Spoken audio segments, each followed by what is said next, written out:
La relación entre psicoanálisis y literatura es por supuesto conflictiva y tensa.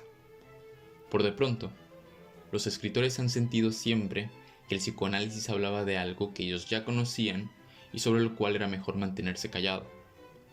Faulkner y Nabokov, por ejemplo, han observado que el psicoanalista quiere oír la voz secreta que los escritores, desde Homero, han convocado, con la rutina solitaria con la que se convoca a las musas. Una música frágil y lejana que se entrevera en el lenguaje y que siempre parece tocada por la gracia.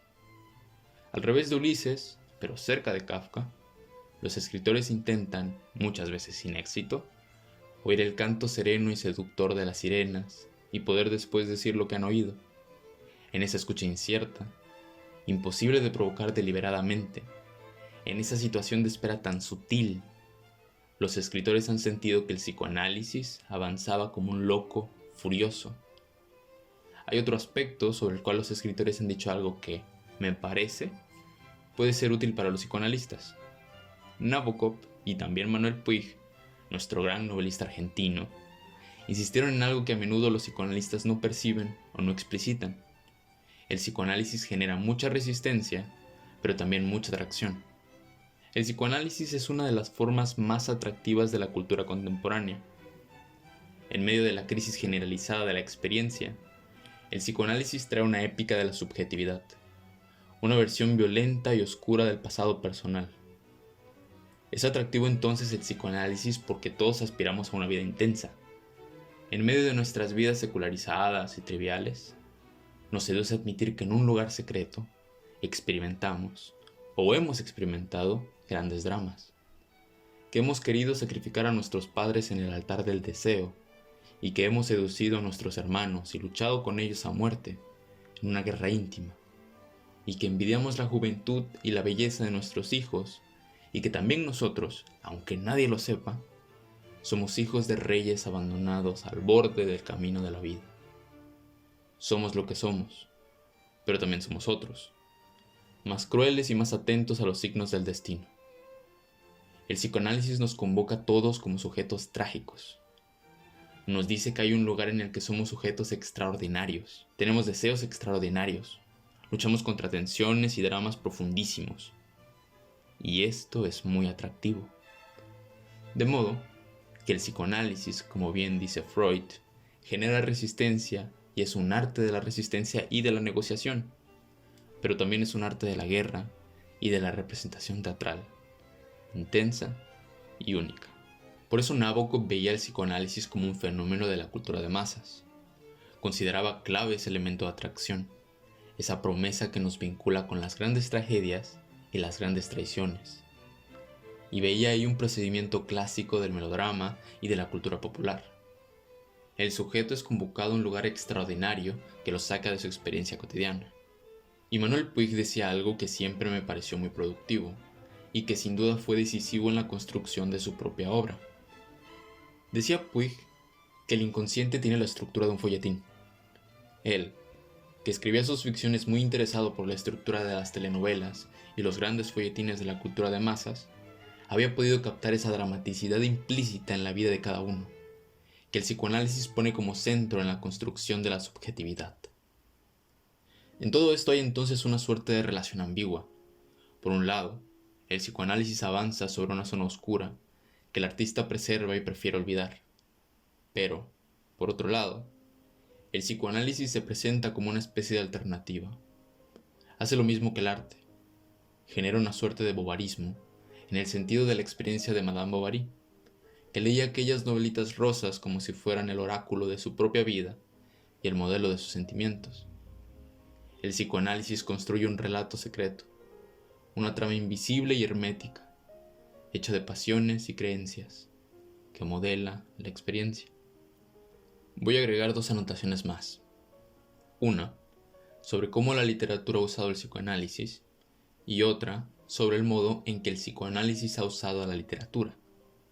Para la primera cuestión, podemos desde luego olvidar experiencias un poco superficiales como la del surrealismo o la de la Beat Generation, que confundían escribir sin pensar con oír la voz secreta de la sirena de Kafka, que es muda. Confundían, o intentaban confundir, la espera de la gracia y la paciencia del poeta, con un procedimiento mecánico de escritura automática. La musa es una dama suficientemente frágil como para esperar un tratamiento más delicado que es escribir dejándose llevar por una suerte de vitalismo atropellado. Es un poco ingenuo, por supuesto, suponer que esa es la manera de conectarse con el inconsciente en el trabajo. Quien sí constituyó la relación con el psicoanálisis como clave de su obra es quizá el mayor escritor del siglo XX, James Joyce. Él fue quien mejor utilizó el psicoanálisis porque vio en el psicoanálisis un modo de narrar. Supo percibir en el psicoanálisis la posibilidad de una construcción formal.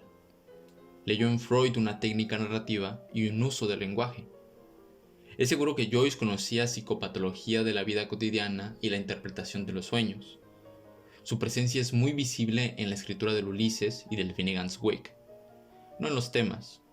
No se trataba para Joyce de refinar la caracterización psicológica de los personajes, como se suele creer trivialmente, que sería el modo en que el psicoanálisis ayudaría a los novelistas, ofreciéndoles mejores instrumentos para la caracterización psicológica. No.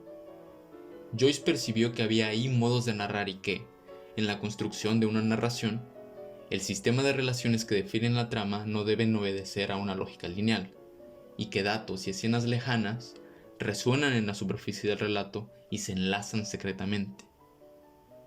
El llamado monólogo interior es la voz más visible de un modo de narrar que recorre todo el libro. Asociaciones inesperadas, juegos de palabras, condensaciones incomprensibles, evocaciones oníricas. Así Joyce utilizó el psicoanálisis como nadie y produjo en la literatura, en el modo de construir una historia, una revolución de la que es imposible volver.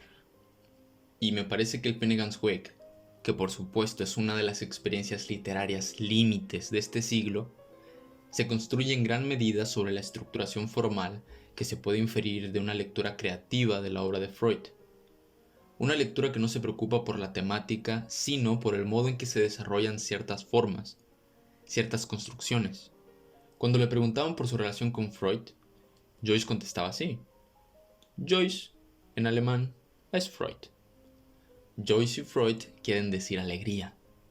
En este sentido, los dos quieren decir lo mismo, y la respuesta de Joyce era, me parece, una prueba de la conciencia que él tenía de su relación ambivalente pero de respeto e interés respecto de Freud.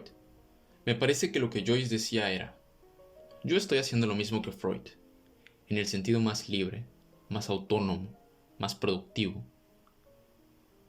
Joyce mantuvo otra relación con el psicoanálisis, o mejor dicho, con un psicoanalista. Y en esa relación personal, en una anécdota, se sintetiza un elemento clave de esta tensión entre psicoanálisis y literatura. Joyce estaba muy atento a la voz de las mujeres. Él escuchaba a las mujeres que tenía cerca. Escuchaba a Nora, que era su mujer, una mujer extraordinaria.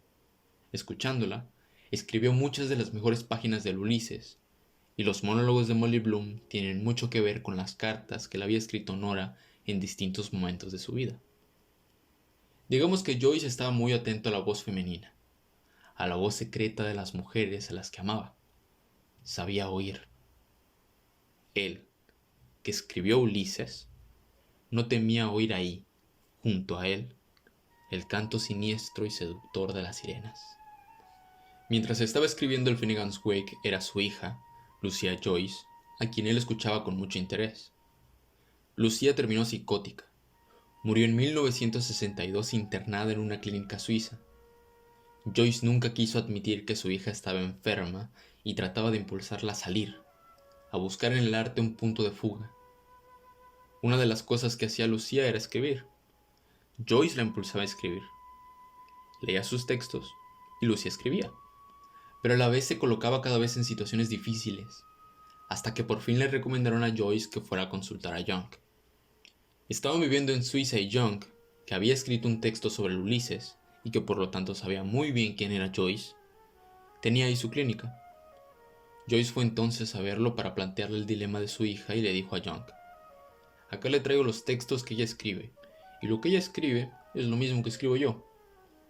Porque él estaba escribiendo el Finnegan's Wake, que es un texto totalmente psicótico.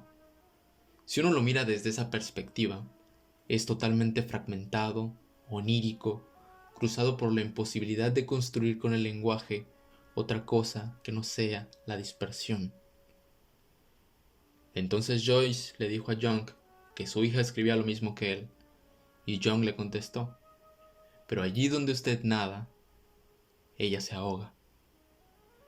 Es la mejor definición que conozco de la distinción entre un artista y otra cosa, que no voy a llamar de otro modo que así. En efecto, el psicoanálisis y la literatura tienen mucho que ver con la natación. El psicoanálisis es en cierto sentido un arte de la natación, un arte de mantener a flote en el mar del lenguaje a gente que está siempre tratando de hundirse. Y un artista es aquel que nunca sabe si va a poder nadar. Ha podido nadar antes, pero no sabe si va a poder nadar la próxima vez que entre en el lenguaje. En todo caso, la literatura le debe al psicoanálisis la obra de Joyce. Él fue capaz de leer el psicoanálisis, como fue capaz de leer otras cosas. Joyce fue un gran escritor porque supo entender que había maneras de hacer literatura fuera de la tradición literaria, que era posible encontrar maneras de narrar en los catecismos, por ejemplo, que la narración, las técnicas narrativas no están atadas solo a las grandes tradiciones narrativas, sino que se pueden encontrar modos de narrar en otras experiencias contemporáneas. El psicoanálisis fue una de ellas.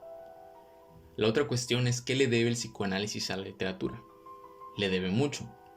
Podemos hablar de la relación que Freud estableció con la tragedia.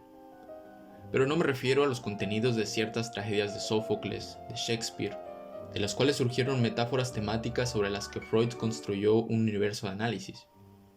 Me refiero a la tragedia como forma que establece una tensión entre el héroe y la palabra de los muertos. En literatura, se tiende a ver la tragedia como un género que estableció una tensión entre el héroe y la palabra de los dioses, del oráculo, de los muertos, una palabra que venía de otro lado, que le estaba dirigida y que el sujeto no entendía. El héroe escucha un discurso personalizado, pero enigmático. Es claro para los demás, pero él no lo comprende. Si bien en su vida obedece a ese discurso que no comprende. Esto es Edipo, Hamlet, Macbeth. Este es el punto sobre el que gira la tragedia en la discusión literaria como género, que empieza con Nietzsche y llega hasta Brecht. La tragedia, como forma, es esa tensión entre una palabra superior y un héroe que tiene con esa palabra una relación personal. Esa estructuración tiene mucho que ver con el psicoanálisis, y no he visto que ello haya sido marcado más allá de la insistencia sobre lo temático. Por supuesto, en Edipo hay un problema con unos padres y una madre. En Hamlet hay un problema con una madre. En fin. Pero en Hamlet también hay un padre que habla después de muerto.